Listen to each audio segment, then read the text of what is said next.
नमस्कार साथियों, एक बार फिर से आप सबका बहुत बहुत स्वागत है। आज का वीडियो बहुत महत्वपूर्ण है। आज हम लोग समझेंगे कि भारत में जितने भी राज्य हैं सब में विधायक होते हैं, यानी कि विधानसभा के सदस्य को विधायक कहते हैं।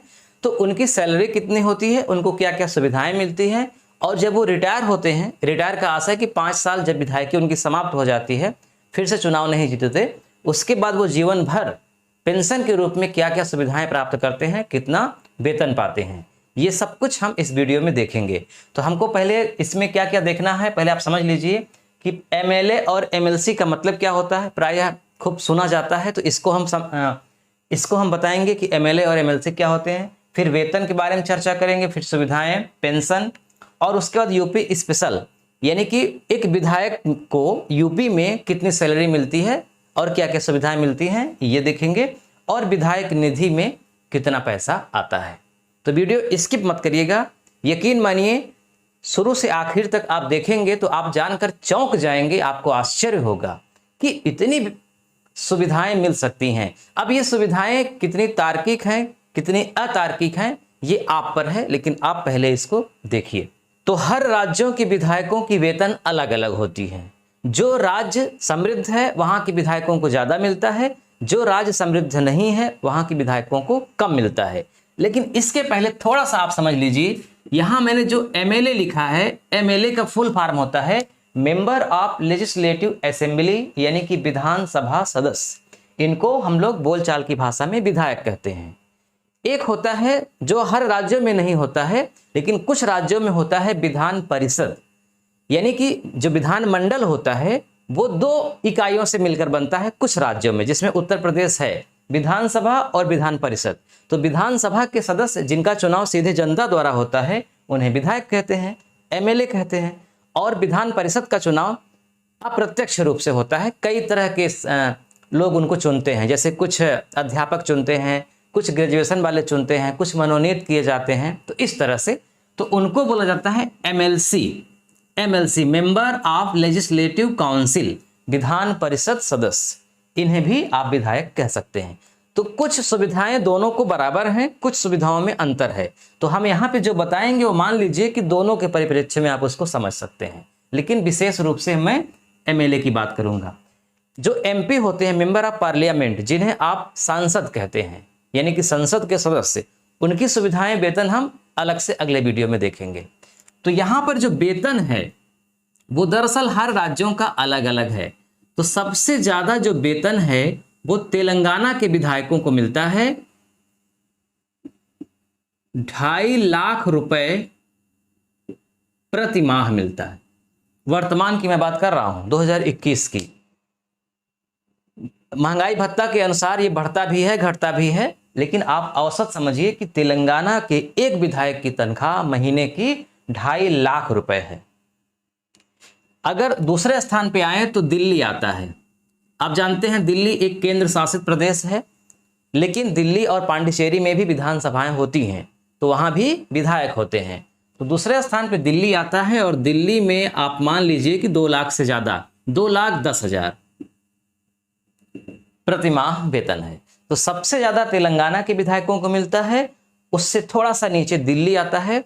सबसे कम की अगर बात करें तो जो गरीब राज्य होंगे, जैसे कि पूर्वी राज्य हैं, तो यहाँ पे सबसे कम मिलता है।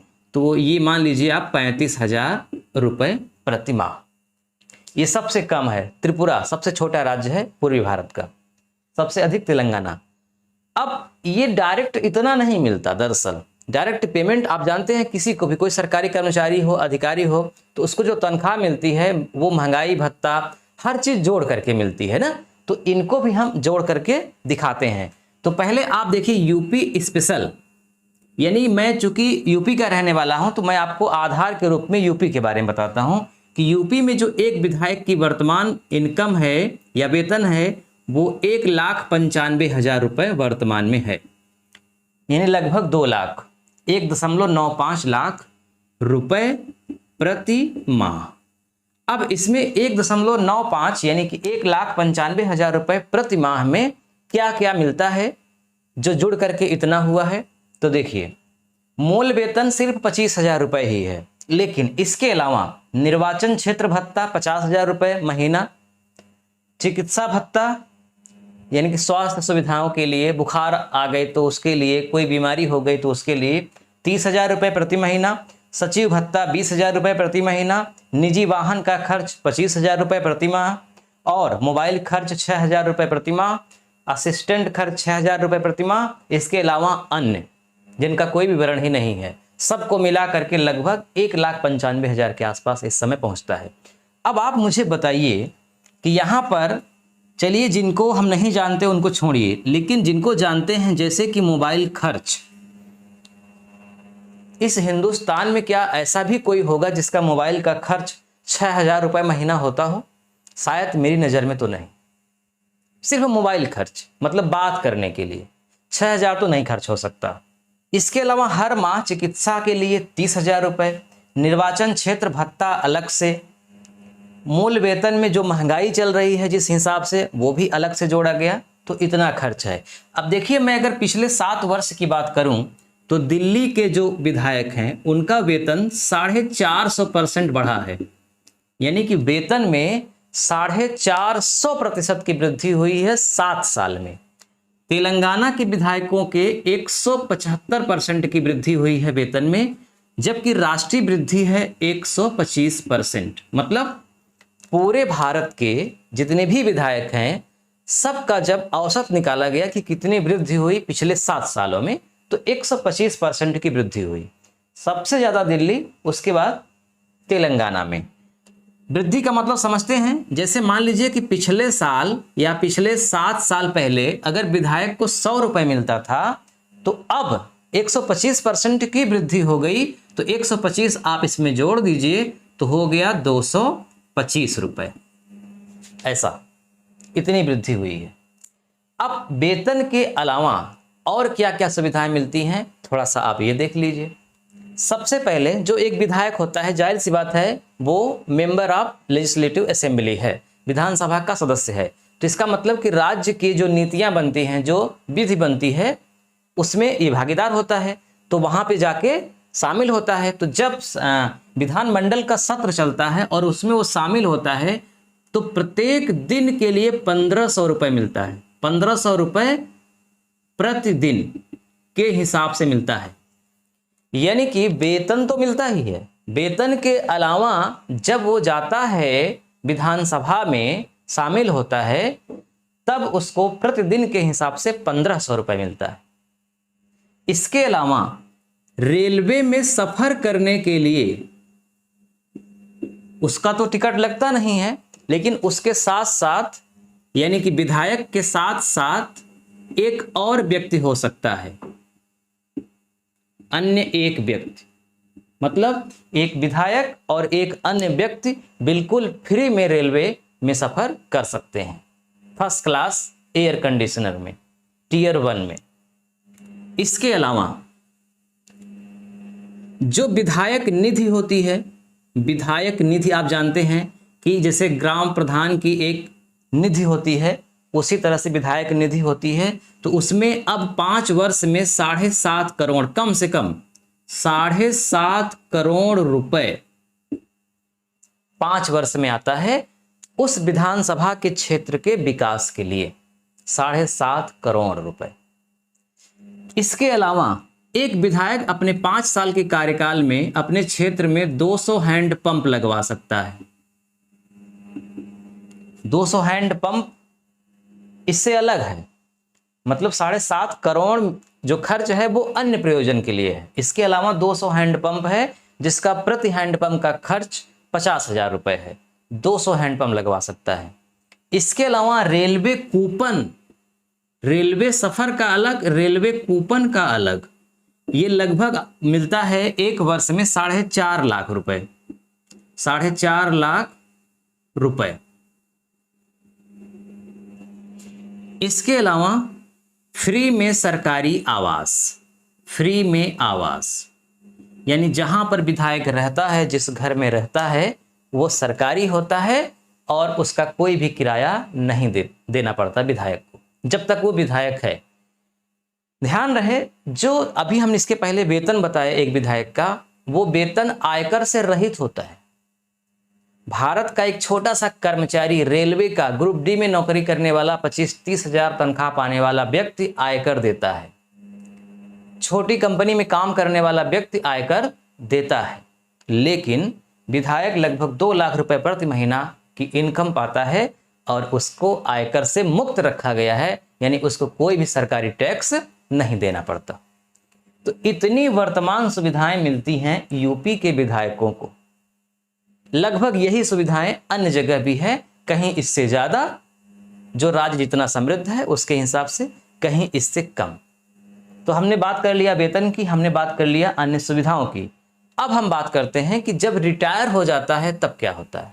भारत के किसी भी सरकारी कर्मचारी, अधिकारी की ये व्यवस्था नहीं है कि उसको डबल पेंशन मिले, लेकिन विधायकों को डबल पेंशन मिलती है। डबल पेंशन का मतलब समझिए, जैसे मान लीजिए कि ए नाम का व्यक्ति एक बार एमएलए बना 5 साल के लिए या फिर 1 दिन के लिए, मतलब वो विधायक अगर बन गया, बस बन गया, उसके बाद वो हट जाए या वो कुछ भी हो जाए, मतलब पद त्याग कर दे, तो विधायक तो बना ही था। तो चाहे 1 दिन के लिए बने, चाहे 5 साल के लिए बने, चाहे फिर अगले 5 साल के लिए और बने, 10 साल के लिए बने, फिर चाहे 15 साल के लिए बने, उसके बाद जब वो विधायक नहीं रहेगा तो उसको जीवन भर पेंशन मिलेगी। ध्यान रहे, जीवन भर पेंशन मिलेगी एमएलए के लिए, विधायक के लिए। अगर मान लीजिए ए नाम का व्यक्ति 5 साल के लिए विधायक हुआ, फिर उसके बाद उसने अगले 5 साल के लिए एमपी का चुनाव जीत गया, मेंबर ऑफ पार्लियामेंट हो गया, यानी सांसद बन गया, और फिर सांसद बनने के बाद वो अब मान लीजिए राजनीतिक जीवन से संन्यास ले लिया, यानी फिर कभी चुनाव मान लीजिए नहीं जीता, तो उसको डबल पेंशन का मतलब एमएलए का भी जो सुविधा है, पेंशन है, वो भी मिलेगी, जो एमपी की सुविधा है पेंशन की, वो भी मिलेगी। जबकि ऐसा किसी अधिकारी के साथ नहीं होता है। एक पोस्ट के लिए उसको पेंशन मिलती है जीवन भर, डबल पेंशन उसको नहीं मिलती, लेकिन यहां पर डबल पेंशन की व्यवस्था है।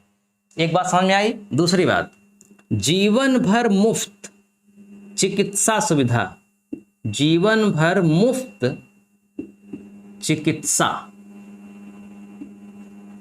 एक विधायक जो 5 साल तक जनता की सेवा करता है या क्या करता है आप जानते हैं, वह जीवन भर चिकित्सा सुविधा सरकारी फ्री में उपयोग करता है। इसके अलावा जीवन भर मुफ्त रेलवे सफर, जीवन भर मुफ्त रेलवे सफर करता है।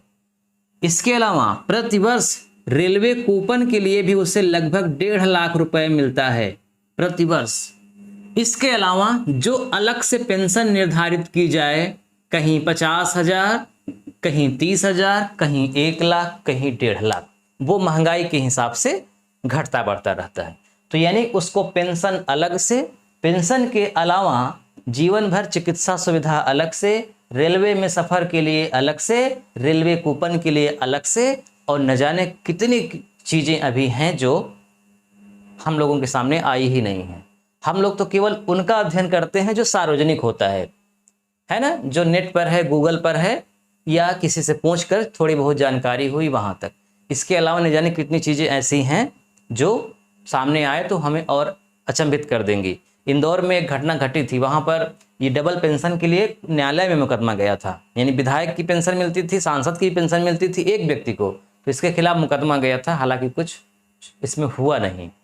उसमें तर्क दिया गया था कि एक आईएएस अधिकारी जो हिंदुस्तान का सबसे पढ़ा लिखा इंसान है, वह रिटायर होता है तो उसको भी इतना पेमेंट नहीं मिलता, इतनी सुविधाएं नहीं मिलती जितना एक हाई स्कूल फेल व्यक्ति विधायक बन जाए, उसके बाद रिटायर हो जाए तो मिलती हैं।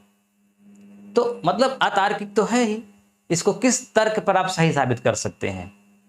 तो आज हमने आपको विधायक को मिलने वाले वेतन, मिलने वाली सुविधाएं और पेंशन के बारे में आपके सामने फैक्ट रखे। अब आप अपना ओपिनियन जरूर शेयर करिएगा कि आप इस पर क्या सोचते हैं। क्या इनकी तनख्वाह को और बढ़ाया जाना चाहिए, इनकी सुविधाओं को और बढ़ाया जाना चाहिए, या इनकी तनख्वाह और सुविधाओं को कम किया जाना चाहिए? आप जरूर अपनी राय दीजिएगा। मिलते हैं फिर किसी नेक्स्ट वीडियो में, तब तक के लिए नमस्कार।